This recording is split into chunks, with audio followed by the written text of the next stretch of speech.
Well, buddy, this is the pre-match press conference of Ruben Amorim's game, a Manchester United game actually versus Fulham. We'll be talking about what he said. He talked about the predicted and the team who are available, and ultimately what we can expect going into the game. He talked about the Casemiro situation and much more. So let's get into it. He started off by talking about, the main point. He talked about Lenny Yoro and De Ligt. He said, I don't know. He said Lenny Yoro had a pain and De Ligt was a bruise from a touch. Then he was a little bit tired. He is playing more in this moment, so we have to be really careful, and we will see. We don't know. I think De Ligt should be fine. I think he's a bruise for a touch, from a touch, so I think he should be fine. He'll probably be with the squad. And Yoro, I don't think he would have started anyway. He's played 3 back-to-back games, and we're still trying to manage his minutes back. Now, Luke Shaw, he was asked, he said, oh no, he's not going to expect him to be back within the next 2 weeks. He said he's going to be fit to train with the team. Then we have to start with more minutes. We do not have a lot of time to train. We have put some exercise in, 10 minutes, and he has extra work to do to improve his fitness. I don't know, it's starting 2 weeks. It is 2 weeks to start training, but I think, before I think about putting him in for some minutes, so it's still some time yet before we see him. Now, he was then asked about the team spirit. As this comeback has shown us the other games, does that give you belief that you can do this when you need it more? He said it also depends on the leader of the coach. I am not like it, and I'm a lot like that, and we need that feeling of belonging, and for that we also need time to train and stick together. That is really important, and we don't have that. I don't know the word for in English, but the internship, the sleeping before the matches, some details is very important.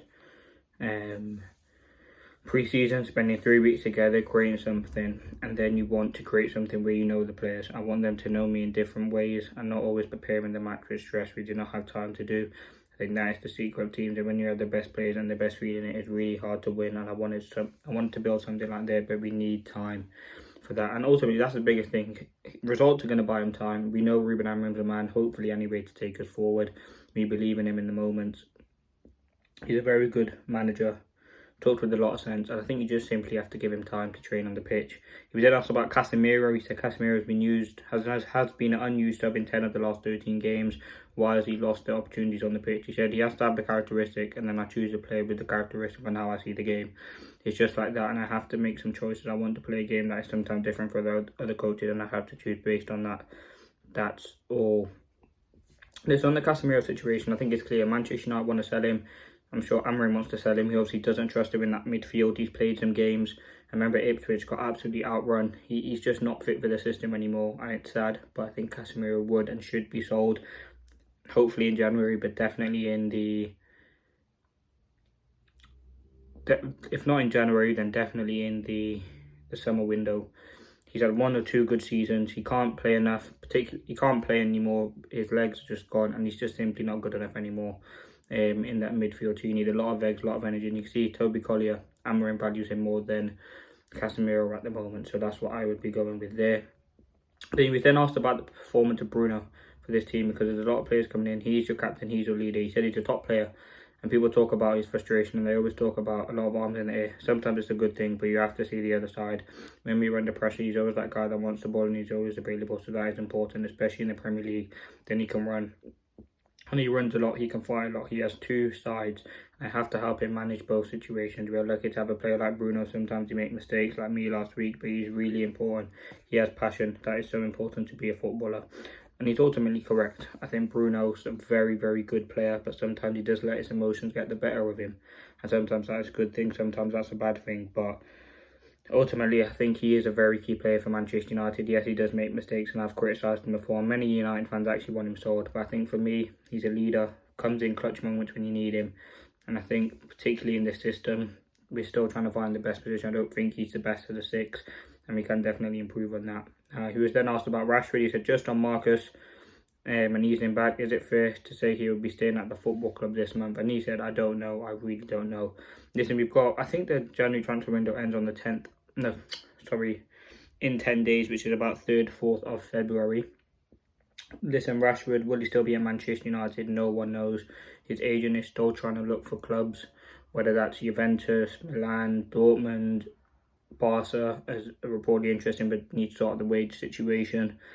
I am intrigued to see what happens with that Rashford situation, but he won't be in the squad to face Fulham on Sunday. Which, listen, people are saying could be due with Rashford. He said he doesn't want to be here, and you have to understand Amorim's point on that. He was then asked about if he does stay, are you going to reintegrate him? He said it's 8 days, 8 days until the end, and then we will see at the end of the window. Then we talk about in that moment. Listen, if Rashford goes, obviously there will be no need to integrate him, but if he stays, United will have to find a solution. We can't have a player on 365 grand a week on the bench. There will be no other choice but Amorim to keep him in the squad and put him back in the team, or definitely in the squad anyway. But it'd be a shambles of a decision if United let Rashford stay. He wants to go. He said it with his own words and his own mouth that he wants to go, so let him go. He was then asked, you played by Ender in goal. After Andre's errors, is this a case? It's still a case of number one keeper, number two keeper. Is it more of an even fight now? He said it's always an even fight, but this was rotation. It was prepared. I also think about the mistake and the idea that I think it's about the message I send to you guys and the fans. The rotation was done and everything was prepared, and we will deal with that normally. We have two very good keepers and they need time. They need time to play the space in the team. So this was rotation. This was prepared. That mistake was my concern at the end, and in the end we continue with the same plan we did last week. He was then asked over the Arsenal game, the game tonight, do you think Arteta has put himself in a position where the pitch is staying slightly? I see him in the same way as he's prepared to help the team fight in the right way, and that's the most important thing. I think very good press up again. He talks with a lot of sense, and I think the way that he answers the questions for the media were fantastic. Now, Arteta by India, I don't think he will start, but it was still a very interesting and intriguing question to say the least. But yeah, that was a press up reaction. Let me know your thoughts. Thanks for watching. And yeah, big game against Fulham. Preview coming soon.